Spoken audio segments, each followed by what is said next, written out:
Yes, ready. 90 words per minute newspaper start. हमारे जीवन पर कई लोगों के व्यक्तित्व का प्रभाव रहता है।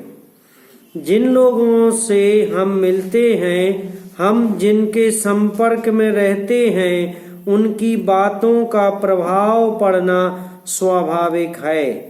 लेकिन कुछ ऐसे व्यक्ति भी होते हैं जिनके बारे में सुनकर ही आप उनसे प्रभावित हो जाते हैं। मेरे लिए ऐसे ही रहे हैं जननायक कर्पूरी ठाकुर। आज कर्पूरी बाबू की 100वीं जयंती है।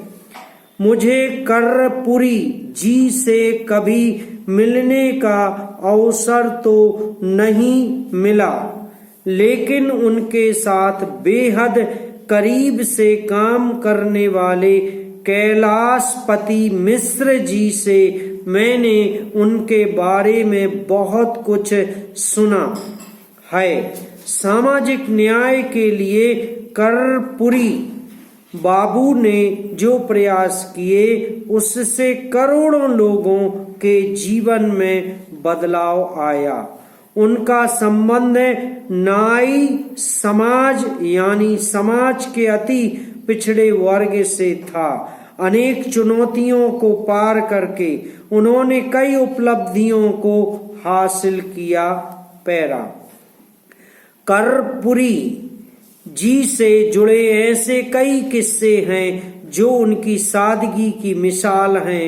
उनके साथ काम करने वाले लोग याद करते हैं कि कैसे वे इस बात पर जोर देते थे कि उनके किसी भी व्यक्तिगत कार्य में सरकार का एक पैसा भी इस्तेमाल ना हो।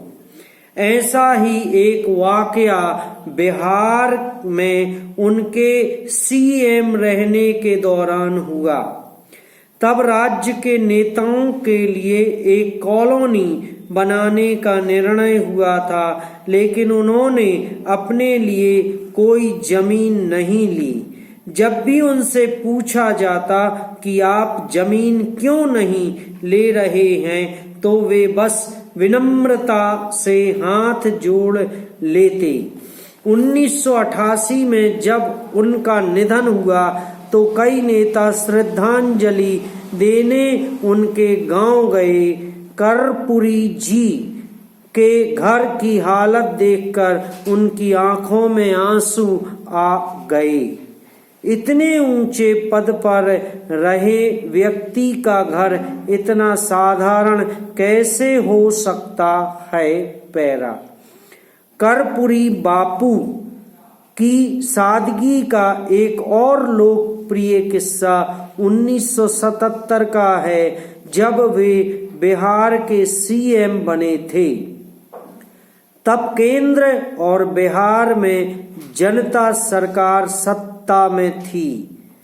उस समय जनता पार्टी के नेता लोकनायक जयप्रकाश नारायण यानी जेपी के जन्मदिन के लिए कई नेता पटना में इकट्ठा हुए।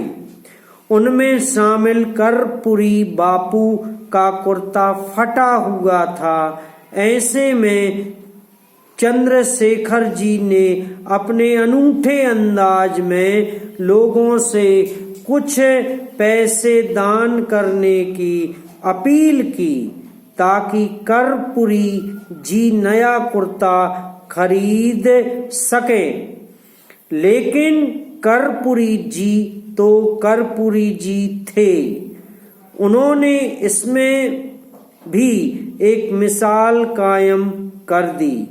उन्होंने पैसा तो स्वीकारा, पर उसे मुख्यमंत्री राहत कोष में दान कर दिया। समाप्त।